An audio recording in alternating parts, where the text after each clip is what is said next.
오늘 수요 찬양 예배 말씀 다니엘서 11장 1절부터 19절까지 말씀입니다. 본문이 조금 길기는 한데 본문 읽으시고 한 절씩 함께 살피도록 하겠습니다. 다니엘의 예언의 말씀들 쭉 살피고 있는데요.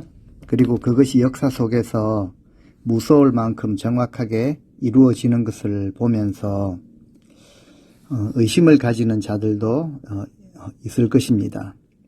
진짜 이런 일들이 역사 속에 정확하게 일어나기 전에 기록된 것이 사실일까? 불신자들은 충분히 이런 의심 가질만 합니다. 하지만 우리는 모든 것이 예언의 말씀으로 기록이 되었고 모든 것이 사실이다라는 것을 믿는 자들입니다. 하나님은 왜 다니엘에게 여러 차례 이런 일들을 모두 알려주셨습니까? 정답은 이것입니다. 바로 다니엘이 나라와 민족, 그 민족을 품었기 때문입니다. 그리고 그들의 아픔을 가지고 하나님께 나아가 자기 민족의 미래가 어떻게 될 것인가, 믿음의 백성들의 미래가 어떻게 될 것인가를 놓고 기도했기 때문입니다. 그래서 하나님은 다니엘에게 직접 말씀하셨고 그 모든 일을 이루어가고 계심을 보여주고 계십니다. 지금도 세상 사람들이 궁금해하는 것이 이것이죠. 하나님을 믿지 않는 일반 학자들도 지금 지구는 말세지말이라고 말을 합니다. 그리고 많은 사람들이 장래에 대해서 걱정하고 염려합니다. 앞으로 지구의 장래가 어떻게 될 것인가? 이미 우리는 다니엘 10장에서 시작된 세상의 마지막에 관한 예언들, 히데겔 강가에서 보고 들은 예언이 이 질문에 대한 답을 말해주고 있습니다. 오늘 본문에서는 남방왕과 북방왕의 싸움에 대해 말하고 있습니다. 다니엘이 바벨론으로 붙들려 간 후에 이 바벨론 제국이 영원할 것 같았는데 하루아침에 바사 제국에 의해 무너졌습니다. 그리고 그 다음에 헬라 제국이 일어나게 되고 그 다음에는 로마의 그 가이사 황제가 일어나게 되는 것이죠. 바사 제국, 이 바벨론을 삼켰던 바사 제국에 강력한 세 파가 있었습니다. 참고로 그냥 왕들의 이름을 말씀드리면 캄베시스, 스메르디스, 다리우스 왕들이 있었습니다. 세 개의 왕국이 이어져 왔는데 그 다음에 일어난 왕이 아하수에로이죠. 그런데 이 아하수에로 왕의 꿈이 있었는데 그것은 바로 헬라 제국을 삼키는 것이었습니다. 그 꿈을 이루고자 헬라 제국을 공격했는데 그만 패하게 됩니다. 그래서 바사 제국도 기울어집니다. 그리고 역사상에서 깨끗이 사라지게 되었습니다. 그 다음 패권이 이 알렉산더의 헬라 제국으로 넘어갔죠. 제국의 왕이 되면 다 그런 것 같습니다. 알렉산더의 꿈 역시 컸죠. 그래서 왕이 되자 이런 생각을 품게 되는 것이죠. 이 땅에 지구상에 인간이 사는 곳은 다 장악을 하겠다. 그래서 인도까지 내려가게 됩니다. 그러다가 전쟁 중에 화살을 맞고 부상을 입어서 돌아오게 됩니다. 만약 알렉산더가 그때 돌아오지 않았다면 아마 한반도까지 왔을지 모릅니다. 그리고 이제 이 헬라 제국, 헬라로 돌아왔다가 와서 술판을 벌이다가 33세의 나이에 요절하게 되죠. 죽기 전에 부하가 질문을 하는데 왕이시여, 이 나라를 누구에게 넘기시겠습니까? 근데 알렉산더가 여기서 큰 실수를 합니다. 제일 강한 자에게 넘겨주겠다라고 답을 하게 되죠. 그때부터 이제 후계자들인 12명의 장군들이 각축전을 벌입니다. 결국 알렉산더가 죽고 난 후에 가장 강했던 장군들 4명에 의해서 나라가 4등분 되죠. 마게도냐, 소아시아, 시리아, 애굽. 말 한마디로 인해서 제국이 4개의 국가로 분열되어 버립니다. 여기서 시리아와 애굽이 중요한데요. 오늘 본문에 시리아를 북방왕으로, 애굽을 남방왕으로 칭하고 있습니다. 이 두 나라가 국력이 비슷해서 긴장과 힘이 유지되었는데요. 애굽에서 공주를 시리아로 정략시키는데 아마 대접도 받지 못하고 그 공주가 낳은 아들 자녀들도 숙청당하는 일이 벌어지게 됩니다. 오늘 11장 배경이 이렇다라는 것이죠. 1절 말씀, 내가 또 메대 사람 다리오 원년에 일어나 그를 도와서 그를 강하게 한 일이 있었느니라. 지난주 말씀에 이어지는 본문입니다. 메대 바사 제국의 다리오 왕을 강하게 한 자가 있는데 누구냐? 계속 천사 미가엘이 말하고 있죠. 하나님의 심부름으로 다리오 왕을 도왔다라고 말합니다. 참 재미있죠. 바벨론을 멸망시킨 메대 바사를 미가엘 천사가 도왔다라는 것입니다. 바사 제국 역시 멸망당할 것인데 지금은 하나님께서 천사를 통해 도와주고 계십니다. 사람들은 제국의 흥망성쇠에 주목하지만 그 배후에 누가 있는지를 발견하는 것이 바로 우리가 성경 말씀을 통해 얻게 되는 큰 교훈입니다. 성경은 우리에게 참된 것, 반드시 되어질 일, 그리고 그 일을 누가 하시는가를 보여주고 있습니다. 2절 말씀, 이제 내가 참된 것을 네게 보이리라. 보라, 바사에서 또 새 왕들이 일어날 것이요 그 후의 넷째는 그들보다 심히 부유할 것이며 그가 그 부유함으로 강하여진 후에는 모든 사람을 충동하여 헬라 제국을 칠 것이며. 미가엘 천사가 도와준 메대 바사의 새 왕이 일어났다라고 말하고 있죠. 캄비세스, 스메르디스, 다리우스, 그리고 그 후에 넷째가 아하수에로 왕이죠. 앞선 세 왕이 가졌던 부보다 아하수에로의 부유함이 더 많을 정도였습니다. 특별히 영토에 대한 야심이 많았죠. 그래서 헬라 왕국을 치려고 시도했습니다. 4년간 전쟁 준비를 끝내고 헬라를 완전히 파멸시키려는 기세로 전쟁에 나섰지만 패전하게 됩니다.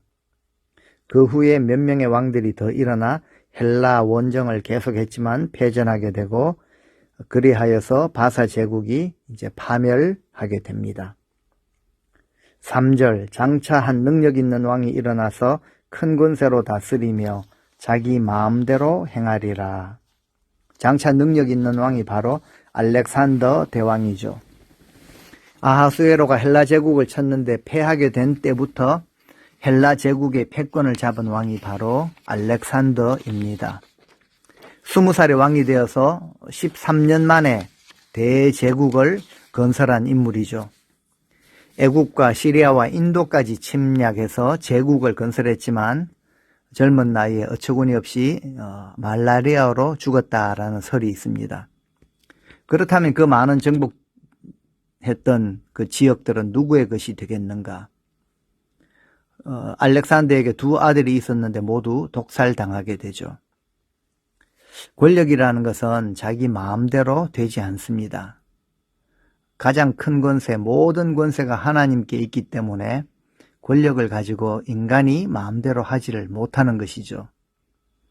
알렉산더 휘하의 12명 장군들이 치열하게 싸워서 4명에게 분열되어 제국이 넘어갑니다.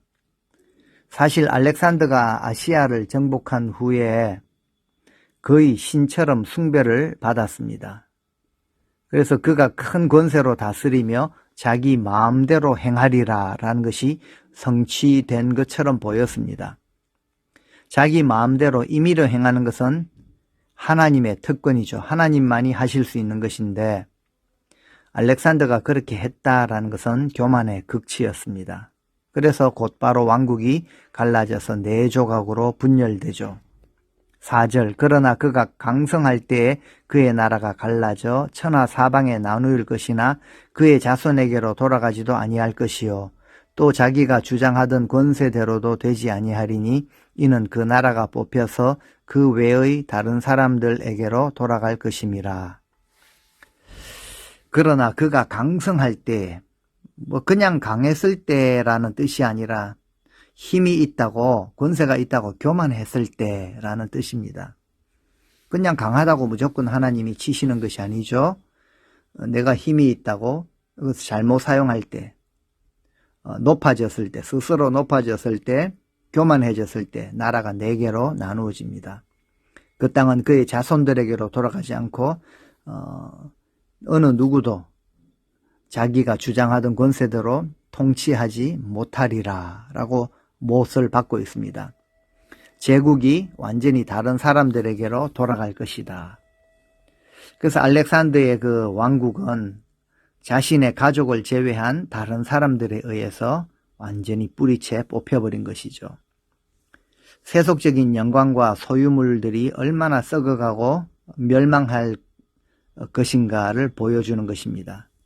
그리고 그것을 통해 얻은 권력이라는 것 얼마나 참 더러운 것인가라는 것을 보게 되는 것이죠. 알렉산더의 그 이야기보다도 더 이 세상의 허망함을 보여주는 것은 없을 것입니다. 알렉산더가 죽고 난 후에 4개로 나누어진 헬라 제국의 역사가 어떻게 전개될 것이라고 예언하고 있습니까? 5절에 남방의 왕들은 강할 것이나 그 군주들 중 하나는 그보다 강하여 권세를 떨치리니 그의 권세가 심히 클 것이요. 남방의 왕들은 강할 것이다. 알렉산더가 죽고 난 후에 4장군들에 의해서 4등분된 나라 가운데 마케도니아, 헬라를 맡았던 카산드로스와 소아시아를 맡았던 리시마코스의 나라는 얼마 못 되어서 종말을 맞이하게 되었고요. 시리아 쪽을 맡았던 셀레우코스 왕조, 그리고 애굽, 이집트를 맡았던 프톨레마이오스 왕조가 이제 서로 맞대결하는 남북 대립의 시대가 되었습니다. 그러니까 북방은 시리아, 남방은 애굽이죠. 그런데 그 사이에 어느 나라가 끼어 있습니까? 바로 유다, 예루살렘이 그 가운데 있었죠. 팔레스타인에 위치한 유다의 입장에서 볼 때 위로는 셀리우코스의 그 시리아, 그리고 아래로는 프톨레마이오스의 애굽이 있었습니다. 그래서 한참 대립 상태로 있다가 서로 단합하게 된다라는 것을 6절에서 말하죠. 6절 말씀, 몇 해 후에 그들이 서로 단합하리니 곧 남방왕의 딸이 북방왕에게 가서 화친하리라. 그러나 그 공주의 힘이 쇠하고 그 왕은 서지도 못하며 권세가 없어질 뿐 아니라 그 공주와 그를 데리고 온 자와 그를 낳은 자와 그때에 도와주던 자가 다 버림을 당하리라. 이것 역시 분명한 역사의 기록입니다. 그 당시 열강이 어떻게 진행되는가를 알려주죠. 참 놀랍습니다. 역사에 일어날 일들을 그대로 예언하고 있는 것이죠. 여기서 우리가 한 가지 또 다시 확인할 수 있는 것이 있는데, 바벨론에서 출발한 이 제국의 역사가 바사 제국, 헬라 제국 이르기까지 영원한 것은 없다라는 것이죠. 이게 다니엘서의 주제라고도 할 수 있습니다. 이 땅의 나라, 권세, 어떤 것도 영원하지 않다. 그래서 우리는 정말 영원한 하나님의 나라, 하나님의 말씀만이 영원한 것이다. 성도들은 하나님 중심의 역사관을 가져야 합니다. 시리아와 애굽 사이에 낀 이스라엘 백성들이 참 곤혹을 치르는 것은 왜 그럴까요? 왜 그렇게 이스라엘의 역사 속에서 그렇게 시련이 많았을까요? 북방 세력과 남방 세력 중에 어디에 붙을 것인가, 어디에 줄을 설 것인가, 이것 가지고 고민하다가 곤욕을 치르게 됩니다. 그래서 예레미야, 이사야 등 많은 선지자들이 백성들을 향해 호소를 하죠. 제발 무너지는 왕국, 강하게 보이는 권세, 권력, 이런 것에 줄 좀 서지 마라. 그 이야기를 하는 것이죠. 그런데 줄 서는 것은 인간의 습성인 것 같습니다. 권력편에 줄을 서는 것, 권세자의 오른팔 노릇하는 것 좋아합니다. 줄을 잘 서야 한다고 생각하는 사람 치고 하나님 편에 서는 사람, 진리 편에 서 있는 사람 찾기 힘들다라는 것이죠. 이럴 때 마음을 정하고 하나님 편에 줄 서는 자, 그 인생 하나님이 확실하게 책임져 주시죠. 그런데 시작할 당시에는 이제 이 두 왕조를 볼 때 남방왕이 더 강했습니다. 애굽이 더 강했다라는 거죠. 북방 시리아가 좀 약했기 때문에 남방왕에게 예속적인 그런 태도를 취하다가 시리아도 점점 세력이 강해지면서 이 애굽과 대립을 하게 되고 싸움을 펼치게 됩니다. 그래서 애굽과 시리아 갈등과 전쟁을 하게 되는 것이죠. 그렇게 늘 싸우다가 이 아들 대에 와서는 자, 우리 이제 그만 좀 싸우고 화친 좀 하자. 우리 부모들은 어른들은 싸웠지만 우리 2세들은 그만 좀 싸우자. 그래서 애굽의 공주를 시리아로 정략 결혼시키죠. 시집을 보냅니다. 근데 힘이 좀 강하니까 조건을 달죠. 본처가 있는데 이혼을 시키고 공주가 낳은 아들을 왕위에 올려라. 이런 조건을 붙이게 됩니다. 그런데 이것 역시 뜻대로 됩니까? 이것 때문에 관계가 더 나빠지게 되죠. 시리아 왕이 본처를 내쫓았다가 애굽 공주하고 이제 살게 되는데 별로 재미가 없었던지 본처를 궁으로 다시 불러들이게 됩니다. 그랬더니 이 결국 애굽 공주와 그가 낳은 두 아들까지 이제 본처가 다 죽이게 되죠. 결국 시리아의 왕까지 독살시키고 본처는 자기가 낳은 아들을 왕으로 세우고 섭정을 하게 됩니다. 이런 종류의 일들은 고대 근동의 역사이든 우리 조선의 역사이든 세계 어느 곳이든 어디서든 반복이 되죠. 그랬던 본처 자신도 결국 버림을 당하게 된다. 역사 속에 일어난 일들입니다. 7절 그러나 그 공주의 본 족속에게서 난 자 중의 한 사람이 왕위를 이어 권세를 받아 북방왕의 군대를 치러 와서 그의 성에 들어가서 그들을 쳐서 이기고 애굽의 공주가 죽고 난 후에도 남방 애굽과 북방 시리아는 어떻게 서로 끝이 없는 보복전쟁을 계속합니까?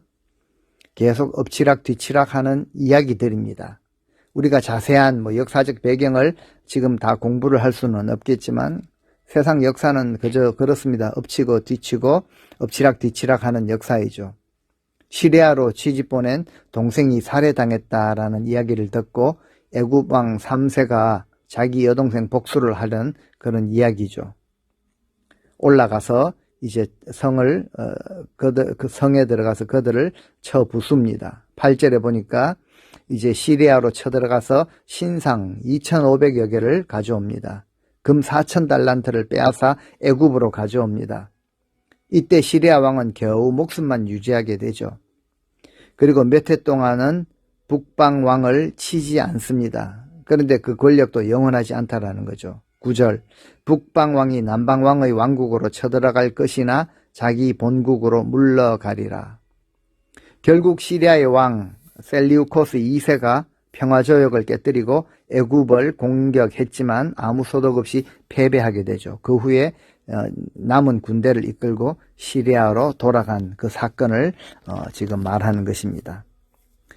역시 북방왕 남방왕 서로 앞서거니 뒤서거니 엎치락 뒤치락 하다가 10절에서 12절 말씀 그러나 그의 아들들이 전쟁을 준비하고 심히 많은 군대를 모아서 물이 넘침같이 나아올 것이며 그가 또 와서 남방왕의 견고한 성까지 칠 것이며 남방왕은 크게 노하여 나와서 북방왕과 싸울 것이라. 북방왕이 큰 무리를 일으킬 것이나 그 무리는 그의 손에 넘겨준 바 되리라. 그가 큰 무리를 사로잡은 후에 그의 마음이 스스로 높아져서 수만 명을 엎드러뜨릴 것이나 그 세력은 더하지 못할 것이요. 북방의 시리아 왕의 아들들이 힘을 모아가지고 이제 전쟁을 또 준비합니다. 애굽의 견고한 성을 치게 되죠. 애굽 왕이 크게 노하여서 전쟁을 하는데 그때 북방 왕이 살해당하게 됩니다. 한편 남방의 애굽의 톨레미 4세는 그 승리의 교만으로 마음이 높아지게 되죠. 대제사장 외에 들어갈 수 없는 성전의 지성소에 들어감으로써 하나님의 징계를 받고 원인 모를 그런 죽음을 또 당하게 되죠. 말씀 그대로 그 세력이 더하지 못할 것이다 라고 말을 분명하게 그렇게 우리에게 교훈을 주고 있습니다. 13절 14절 북방왕은 돌아가서 다시 군대를 전보다 더 많이 준비하였다가 곧 몇 해 후에 대군과 많은 물건을 거느리고 오리라. 그때 여러 사람이 일어나서 남방왕을 칠 것이요 네 백성 중에서도 포악한 자가 스스로 높아져서 환상을 이루려 할 것이나 그들이 도리어 걸려 넘어지리라. 그동안 북방왕 시리아와의 싸움에서 우세를 유지해온 이 남방 애굽이 어떤 운명을 또 맞이하게 되는가? 패하게 된 북방왕 시리아의 안티오코스 3세가 이제 다시 전열을 가다듬고 또 시리아 전쟁을 또 일으킵니다.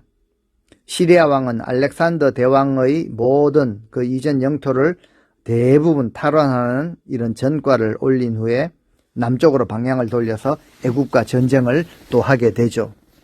이때 남방왕 애굽이 이제 어려움에 처하게 됩니다. 15절.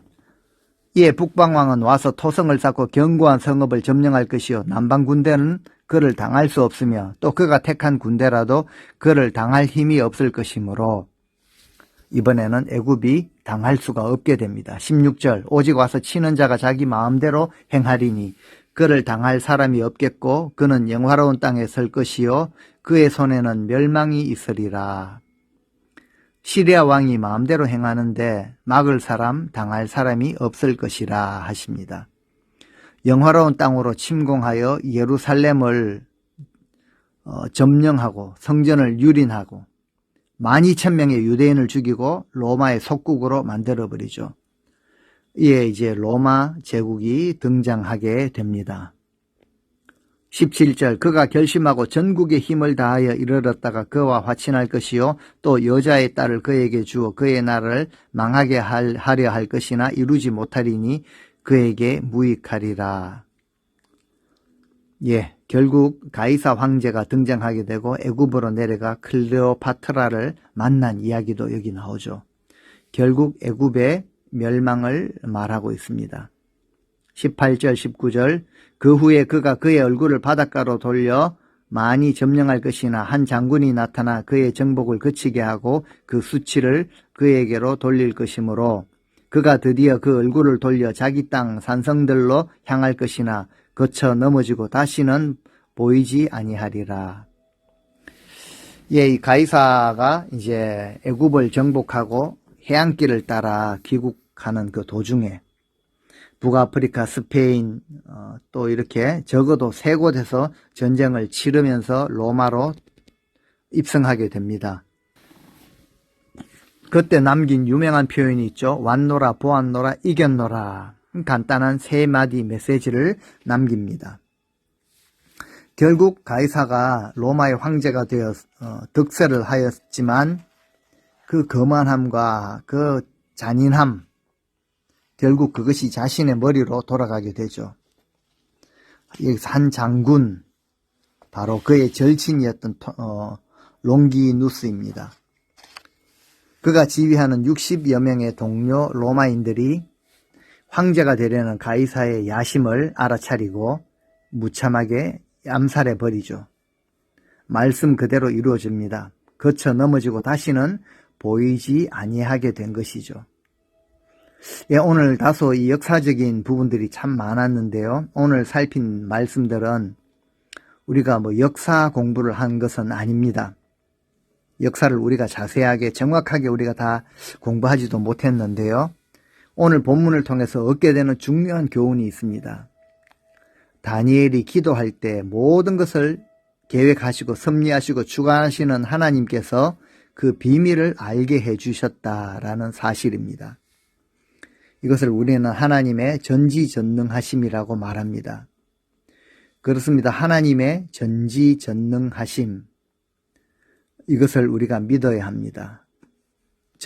모든 것을 알고 계시고 모든 것에 능하신 하나님. 하나님은 세상 역사의 모든 것을 다 알고 계십니다. 우리는 짐작도 못하지만 하나님은 미래의 역사를 모두 알고 계시는 분임을 우리가 믿고 깨달을 때 염려나 걱정, 두려움에서 우리가 벗어날 수 있죠. 아무리 걱정한다고 해서 우리가 어떤 역사를 바꾸거나 결정하는 것이 아니라는 것입니다. 하나님의 선하신 뜻을 따라 우리는 그저 우리 삶 속에서 사랑과 정의, 공의를 실천해 가면 됩니다. 성경에서 우리에게 알려주신 모든 예언들은 다 이루어지겠지만 우리는 지금 마지막 때를 살아가고 있습니다. 지금 세계 각국의 나라들 관계가 날로 각박해지고 있죠. 전쟁은 쉽게 끝이지 않고 이제 언제 곧 3차 대전이 벌어질지도 모릅니다. 다니엘처럼 알 수는 없지만 주님께서는 기록된 말씀을 통해서 인류의 역사의 끝, 정말 마지막을 향한 모든 것을 예언하셨습니다. 그렇기 때문에 우리는 이제 이 되어질 일의 방향을 깨닫는 것이죠. 시대를 분별하는 것입니다. 마지막 때가 다가올수록 더욱 하나님의 손을 놓지 않고 믿음으로 꼭 붙들고 기도하며 나아가는 이런 삶을 살아야 하는 것입니다. 역사 가운데 살아가는 우리의 태도를 돌아보며 역사를 주관하시는 하나님 앞에 살아갈 수 있는 성도님들이 되시기를 바랍니다. 다니엘은 분명한 확고한 믿음이 있었고 믿음을 따라 마음을 결정하였고 또 기도하면서 거룩한 삶을 살았습니다. 우리도 정결한 삶, 깨끗한 삶 살아가시며 믿음의 경주를 끝까지 감당하실 수 있기를 원합니다. 다니엘이 우리에게 보여준 것처럼 그 노년의 그 고령의 다니엘이 우리에게 도전을 준 것처럼 특별히 나라와 민족을 위해 늘 기도하며 살아가시는 성도님들 되실 수 있기를 주님의 이름으로 축원드립니다. 아멘.